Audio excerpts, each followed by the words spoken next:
Assalamu alaikum wa rahmatullahi wa barakatuh.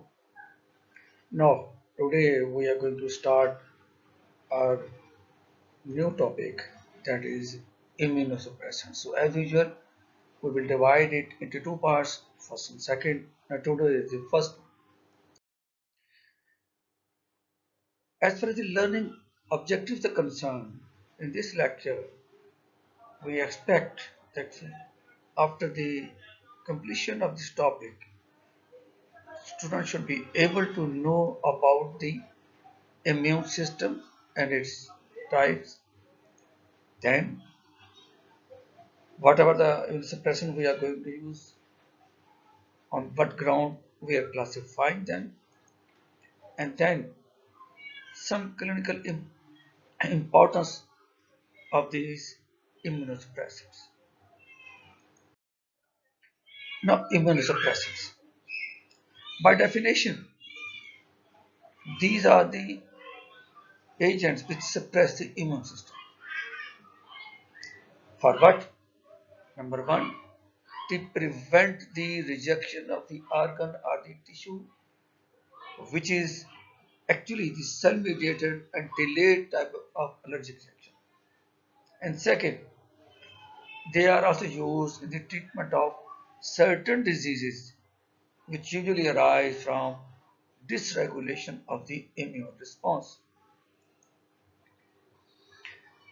But we have seen that during the use, these immunosuppressants are themselves having some potential to cause disease and to increase the risk of infection and even malignancies in the patient. The immune response actually it evolved to discriminate between self and non-self. Self means to recognize the self tissues and non-self means to recognize the antigens. So in this way, the immune response protect the host from invading pathogens and eliminate the disease. Immune system present in our body, it has a natural protection against invaders. Usually at three levels, it is giving protection. Obviously, at the very first level, there are some barriers in the form of skin, mucosa, etc., and cilia present on various sides, which prevent the invaders from entering inside this body. Remaining two levels, actually, they are the part of immunity. As level 2 is the innate, that's the natural one, and level 3 is the adaptive of the acquired immunity. In the innate, cells and chemicals they stop the invaders from spreading, and in the acquired one, blood warriors with a grudge in that attack the invaders. In this diagram, actually, you can see immune systems present at the various sites in the form of skin, mucous membrane, lymphatic vessels, lymph nodes, bone marrow, spleen, tonsils, etc. etc. Now, in the normal immune response, that actually neutralize the toxins, inactivate the viruses, and destroy the damaged or the transformed cells, and then eliminate the pathogens. While the abnormal immune response we have seen that can produce hypersensitivity reactions, which obviously can lead to extensive tissue damage and the autoimmunity state, which is actually reactivity against the self antigen and then the immunodeficiency. Now, protection from infection and disease is provided by the collaborative efforts of the two parts of the immune system, that is, innate and the adaptive parts. Now, the innate or the natural immune system actually, this is the first line of defense against invading pathogens. There might be bacteria or viruses or fungi or parasites. any sort of invading pathogens. For them, the innate or the natural immune system act as a first line of defense. Now, it consists of actually three components. The first one is the mechanical one. Obviously, the mechanical components may be consisting of this skin, epidermis, or mucus.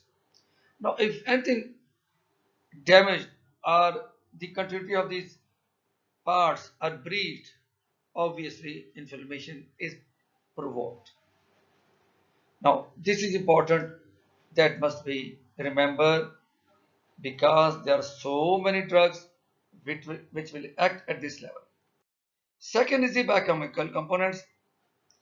Now, that include a variety of antiviral peptides or proteins, but the important one is the complement, because actually it increases the phagocytosis, and then there is enzyme, lysozyme, etc. They destroy the pathogens, and then interferons, etc., acidic pH, and free radical like hydrogen peroxide or superoxide anion, etc., etc. These are all biochemical components. And the third one is the cellular components. Actually, these are actually included for the inflammation, which actually may start in the first part, but later on, then the involvement of cellular components through neutrophils, monocytes, macrophages, then the natural killer cells are the natural killer T cell, etc., etc. So these are the three components of this part. Now, few comments about the complements. And remember, and they are made up of actually nine protein components from C1 to C9. Now, few of them are, we are giving example here.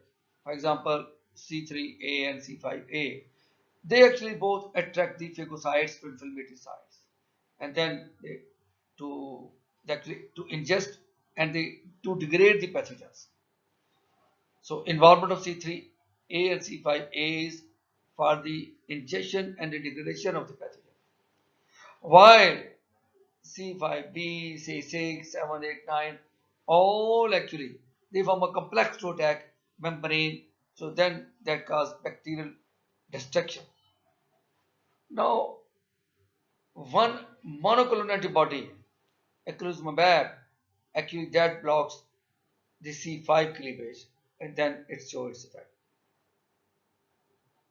C3b, it is actually an opsonine which facilitates the bacterial phagocytosis.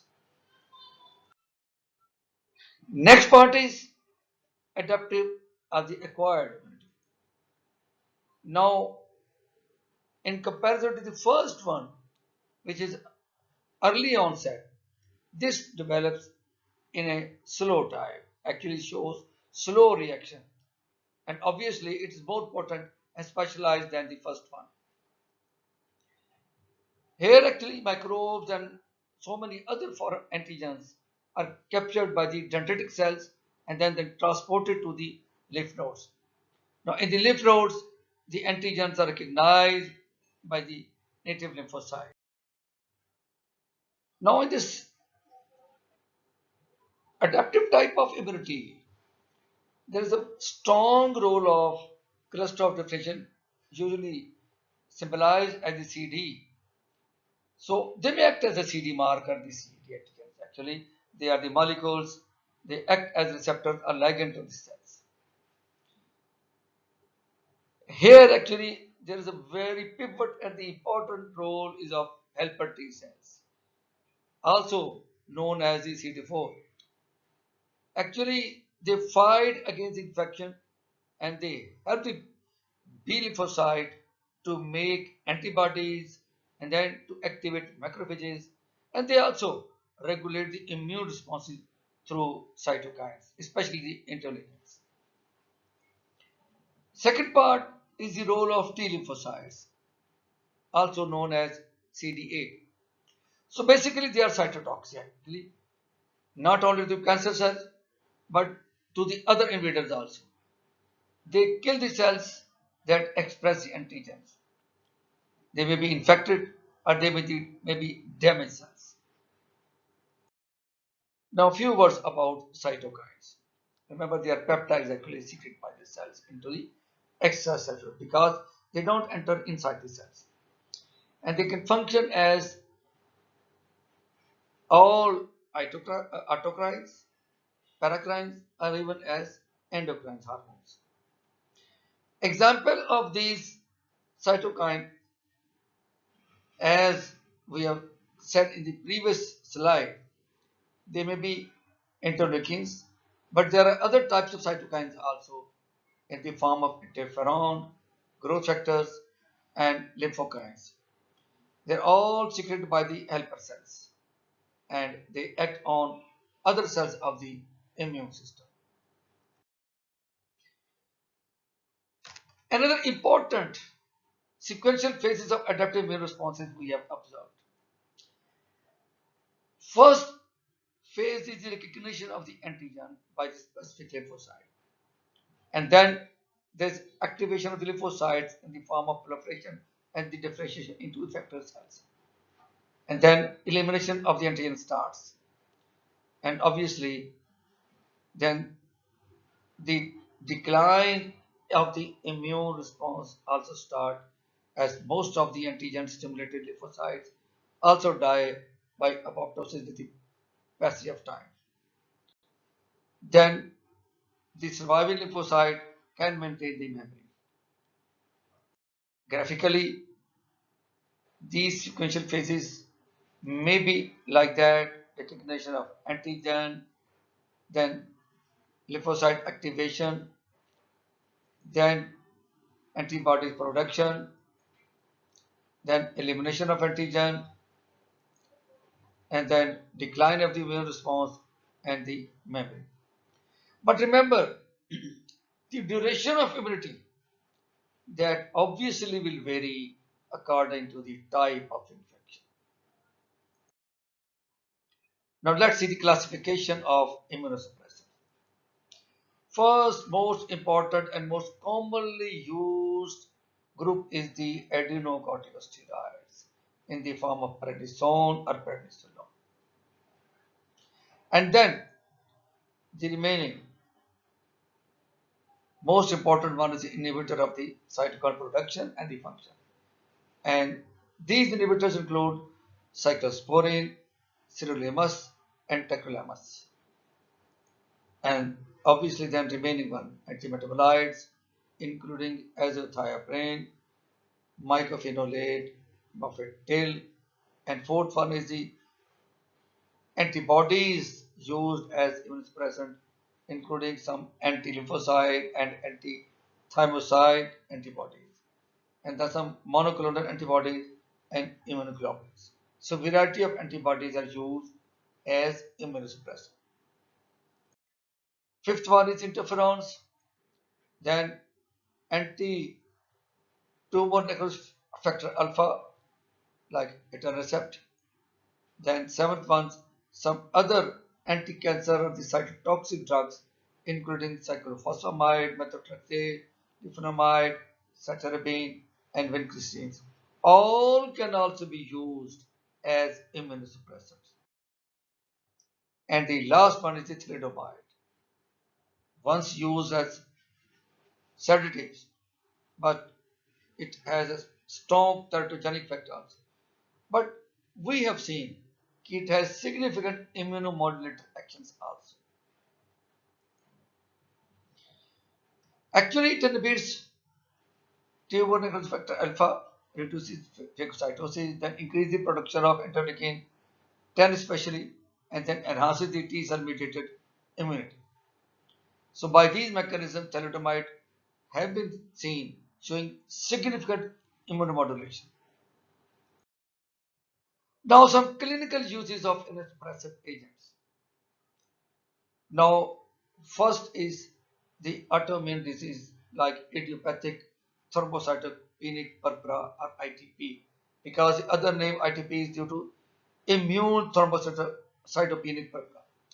Here actually these platelets are destroyed and patient may be suffering from bruising or even bleeding can occur. And the agents used are especially corticosteroids, prednisolone. and the remaining vincristine. And occasionally we can also use cyclophosphamide and other mercaptopurine or azathioprine. We can also use high doses of gamma globulin and plasma adsorption or plasma exchange can also be tried in this case. ITP, idiopathic thrombocytopenic purpura or autoimmune disease and idiopathic. Then the other autoimmune disease is the autoimmune hemolytic anemia. Here actually antibodies they destroy the RBCs. Again, the first choice is the corticosteroid, prednisone, and then the remaining cyclophosphamide, chlorambucil, mercaptopurine, azathioprine, and even the high doses of gamma globin can be useful here also in the autoimmune hemolytic anemia. Then third type of autoimmune disease is the fatal acute glomerulonephritis. Now, it may be manifested as a part of Goodpasture syndrome because in that lungs are also involved. Again, for the treatment of acute glomerulonephritis, corticosteroid is the first choice, prednisone, and the remaining cyclophosphamide, mercaptopurine. Then some acquired factor 13 antibodies, which is actually the deficiency of the factor 13, which may lead to produce bleeding tendencies in such patients. Here actually cyclophosphamide along with factor 13 is prescribed to treat or to control this autoimmune disease acquired factor 13 antibodies. Then there's another autoimmune disease, autoreactive tissue disorder. Here actually there is extensive tissue damage occur due to inability to clear the antigens from the body. So in this case actually response is prolonged. So that may lead to produce extensive tissue damage. Now here again the first choice is the corticosteroid, that's the prednisone. And as usual, others are cyclophosphamide, methotrexate, some interferons, azathioprine, cyclosporine, infliximab, taraspid, and adalimumab. Then another important autoimmune problem, isoimmune or alloimmune disease, immune response to non-self antigen. Here actually hemolytic disease of the newborn is observed in the form of erythroblastosis, fetal isomerization, or blood group incompatibility.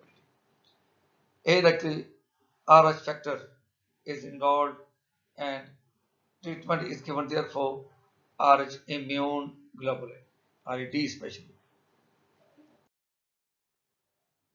Now let's see what types of drugs may be useful in the organ transplantation. First of all, the renal one.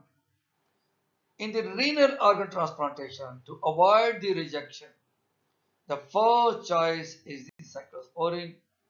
Obviously, along with we can also use azathioprine and the prednisone. Then in the heart, again cyclosporine is the number one. In the liver, again cyclosporine is liver. So here we can see okay, cyclosporine is the drug of choice for the organ transplant in all types. It may be kidney, liver, heart, etc. And obviously along with prednisone or corticosteroid. Even the bone marrow, same pattern, cyclosporine, prednisone, along with the opposite cyclophosphamide, etc. Now, we have seen in coronary stents some cell proliferation occur, which after some time, few years, we have to again replace the coronary stents. So, to prevent this cell proliferation, we have seen the role of sirolimus, especially impregnated stent with the sirolimus. Then the cell proliferation can also occur in some macular degeneration, neovascular macular degeneration. Here actually some labeled are off-labeled, and the labeled in the form of ranibizumab and off-label bevacizumab. So we can use these two drugs in the neovascular macular degeneration. Now let's summarize this part of lecture. Up till now we have discussed about the immune system styles and some classification of immunosuppressants and then some clinically important uses of immunosuppressant. Now inshallah the remaining aspects of immunosuppressant we will discuss in the second part. Allah Hafiz.